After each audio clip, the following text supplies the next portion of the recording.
back to the channel. So, I've been messing around with my Ovation, putting new batteries in, but I came up here to set up the microphone. As you can see, I set it all up. But, man, this song is not going to be hard. I'm not going to panic or anything like that. But I did not have as many lyrics. I thought I had these written down somewhere. I went searching in my old computer, and I need to look in this one. On a hard drive, I thought I had it.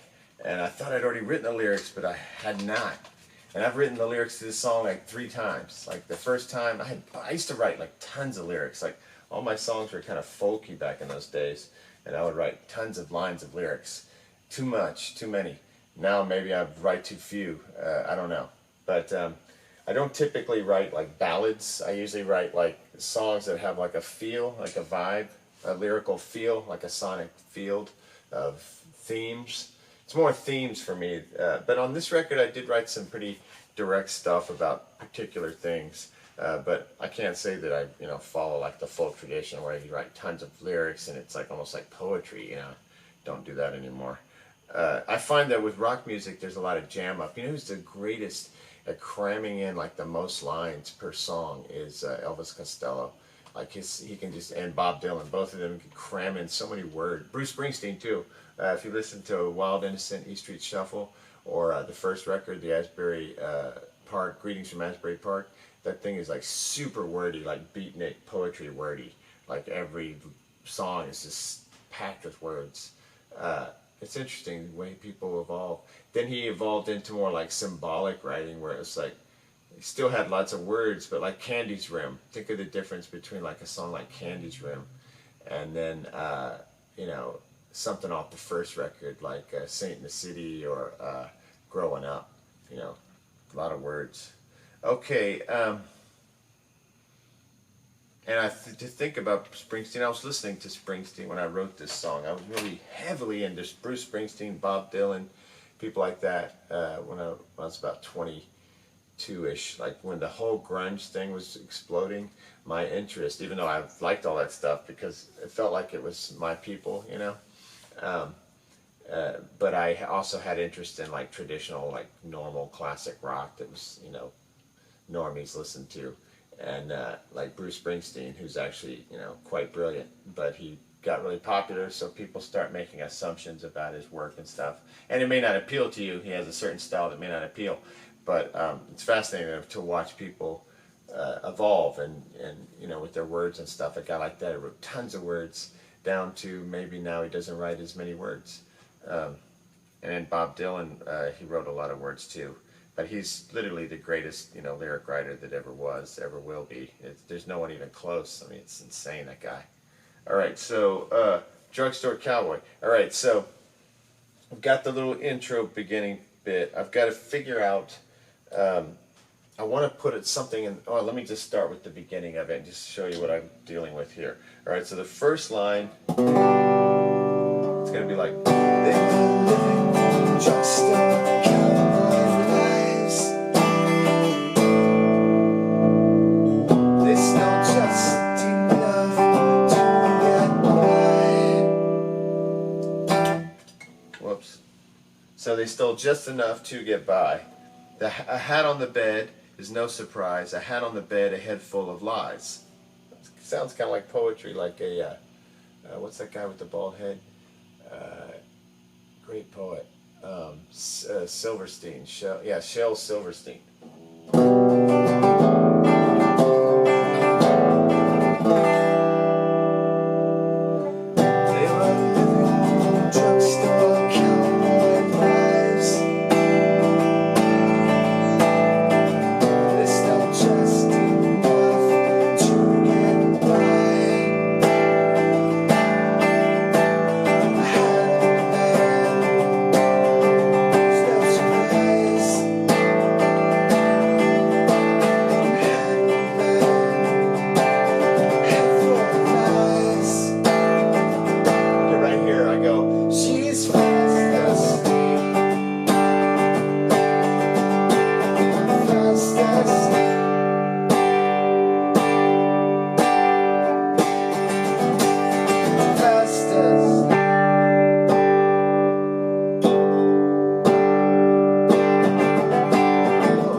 on that chorus where it's like, he's fast, or she's fast asleep, she's fast asleep. I want to have like something going on, another vocal part, like some kind of vocalization to fill up that space with air, with some vocal air, like he's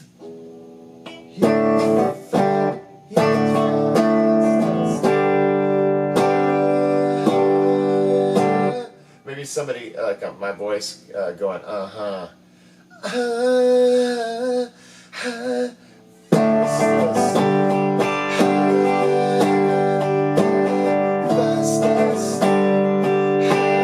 so it's huhs. Fast asleep.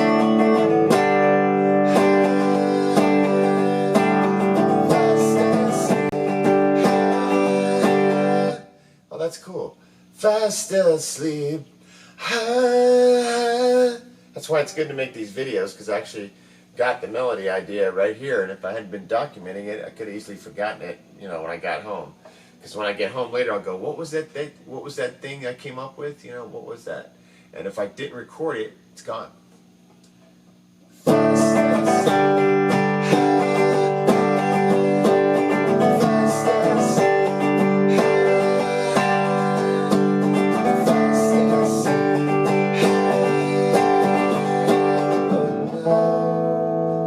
Something like that.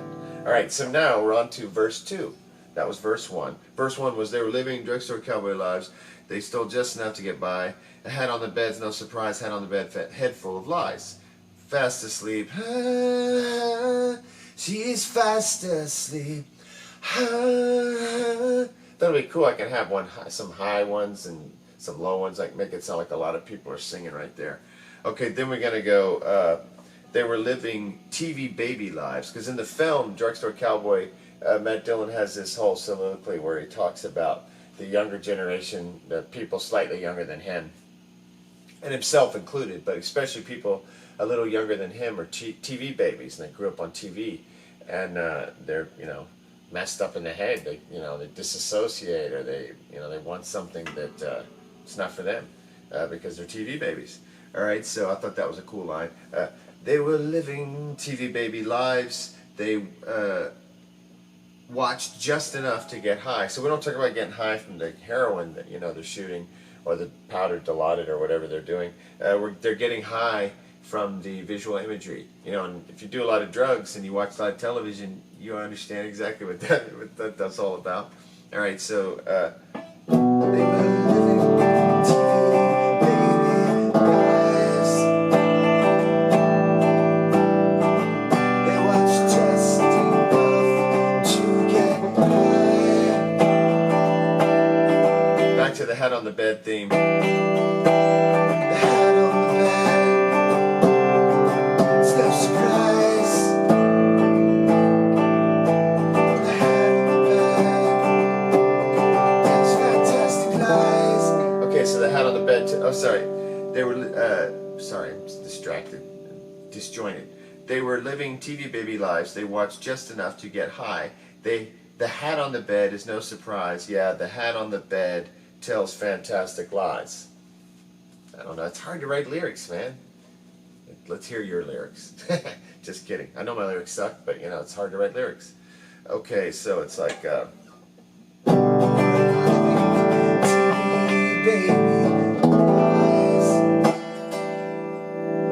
only bad thing about this ovation is these big knobs. My hand, I guess I'm a little too wacky of a right-hander, that I keep whacking into this knob. They were living TV baby lives.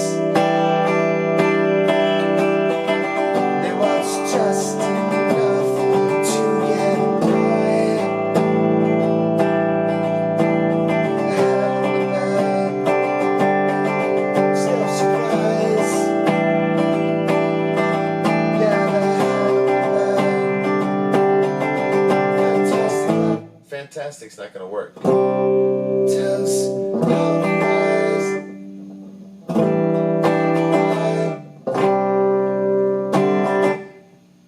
Yeah, the hat on the bed, fantastic lies. if I say it right, if I phrase it right. It's all about the phrasing. See,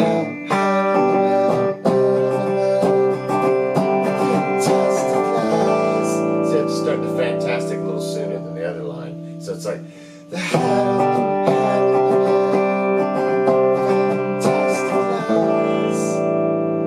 she's fast asleep.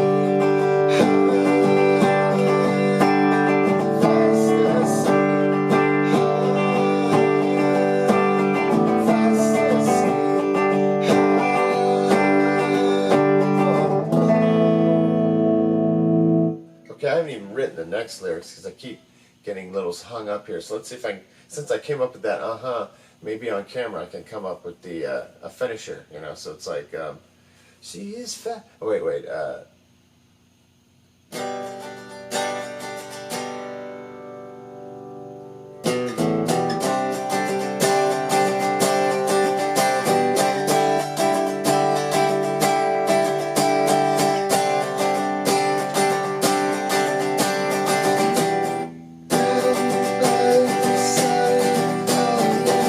I don't have it yet. Darn.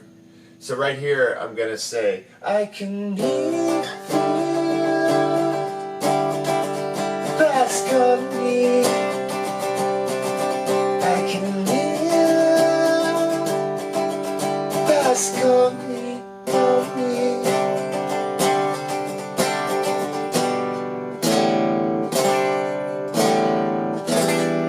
Okay, so the first lines I have to write, and I still haven't gotten them. And realistically, I don't think I'm going to sing this song until Monday or Tuesday, because today is Tuesday night, tomorrow's Wednesday, and I'm going to start loading in the stuff for the house party Wednesday. I'll be heading up there Thursday, Friday, Saturday, Sunday, you know, playing music with my band and working on getting our sound ready, because we're about to start playing out.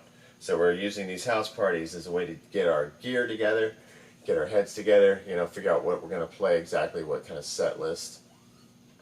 And it's really fun because it scratched my live itch. Not being able to play out live has been a real drag. Just when I got going, played about 10 shows, you know, COVID hit. Past 3 years have been, I didn't play at all for 2 years, and then we did house parties this year, hoping later this year, like maybe in the fall or winter, into next year, get back into the clubs in Atlanta. That's what I'm hoping for. So I got to write this last bit, you know, the outro. But now that I'm not putting pressure on myself to record the vocals, you know, like I was going to try to start, I was thinking about doing it today, but I also didn't get the right sound. I wasn't getting the right inflection, like the right thing coming out yet. So now that I have these new words, I'm going to get together with my guys. And they were around when I originally wrote this tune, so maybe we'll do it together and come up with something.